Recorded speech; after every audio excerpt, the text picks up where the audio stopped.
With inflation now at 8.6% and food prices rising the fastest in 40 years, Americans are trying to find ways to get by, and that means less spending. It's really kind of tough, because you want to have everything provided, but everything is so high. I'm dipping in savings so that I can live. Credit card debt, which dipped during the pandemic as Americans used government stimulus checks to pay down balances, has rebounded to all-time highs. As Americans tighten their belts and close their pocketbooks, it puts even more downward pressure on the economy, pushing it toward recession.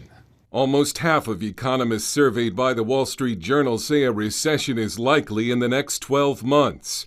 Treasury Secretary Janet Yellen still insists a recession is not inevitable. Clearly, inflation is unacceptably high. It's President Biden's top priority to bring it down. But retail sales slowed last month for the first time this year, including a 4% drop in car sales. Americans have begun pulling back on spending, especially on services rather than goods. Former Treasury Secretary Larry Summers says all signs point to a recession. The dominant probability would be that by the end of next year, we would be seeing a recession in the American economy. Record fuel prices are another major inflationary pressure reverberating through the economy. While Yellen says the administration would consider suspending the federal gas tax, about 18 cents a gallon, that would not make a huge difference. Next time you go to the grocery store, the hardware store, you buy something online, you're going to pay for it.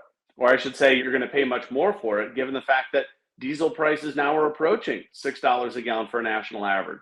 But the biggest reason by far for inflation, according to analyst Joel Griffith, has been runaway government spending. Look, we spent around $6 trillion extra over the past 2 years than we normally spent, and nearly every last dollar of that was printed by the Fed and used to purchase government debt. That's why we have inflation right now. One thing economists seem to agree on, there will be no easy way out of this economic mess. Dale Hurd, CBN News.